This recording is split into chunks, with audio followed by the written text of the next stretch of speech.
this video, we are going to cover doors, openings, and windows.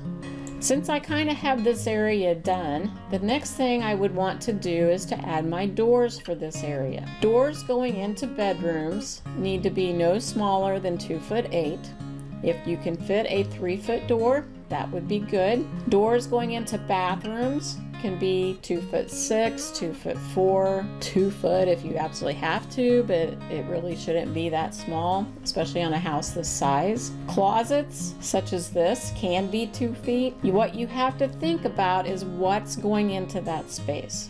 You got to be able to get furniture into a bedroom. You've got to be able to get a washer and dryer into here. The exterior doors and the doors coming from the garage to the inside of the house are typically always at least 3-foot doors. So if I start up here on my little water closet area, I can definitely get by with a 2-foot door. So I'm going to go to my doors, and again, there are only so many doors loaded in here.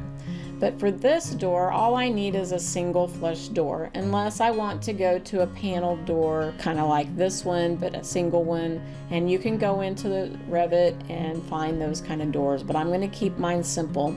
And in this case, I'm going to try to go with a 30-inch door. I should be able to do that, which is a 2'6" door. And I'm going to place it. And again, I don't get too concerned with the swing because I can come back in and change that very easily. What I do need to check is the distance from the edge of the wall to the edge of the door. This needs to be at least 4 inches. For right now, I think this is going to work. I can always come back later and modify that if I need to. I'm not going to worry about the shower door because this is probably a different kind of wall. I haven't decided exactly what I'm going to do there. Here, I would again like to have at least a 2'6" door. So again, I'm going to go to my door and I'm going to go to my 30-inch door. And again, I'm picking 6'8" doors, not the 84-inch doors. Again, I'm going to place it, flip the swing, move my markers, change that to 4 inches, and that door is good to go. Now over here, you might not think you can get a big door in here, but you got to remember you're going to have this part as your landing, so you have plenty of room to put whatever size door in there that you want. So here I'm going to go with a 34-inch door, and I'm going to place it right there. And again, I want this to be 4 inches from the wall. Remember that doors typically swing back against a wall. Sometimes if you have a room that has shelving or something, you might pull the door away, or it can be centered in a wall. So watch what you're doing when you're doing that. So that's kind of how you're going to proceed. If you don't know the dimensions of a washer and dryer, you need to find that out. If you don't know the dimensions of a tub, you need to find that out. And again, you'll need to put in garage doors, etc. So you're going to put in doors. Over here and here, we have what we call an opening. Basically, this is a cased opening. What you do not do is you do not do this for an opening. And I will show you why. If I look at this in my camera view, you'll see it cut the wall in half. Typically, we're going to have a piece of wall that continues over this when it's an opening. So I'm going to go back to my plan and I'm going to show you how you're going to put an opening in. You're going to go to Component, and you're going to go to Load Family, and you're going to see down here you have openings.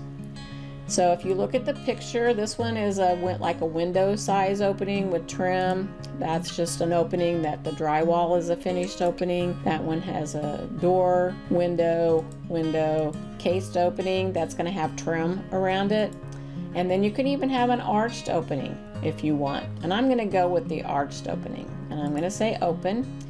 And I'm going to come over here to my wall and I'm going to place that. And now if we go look at that in my 3D view,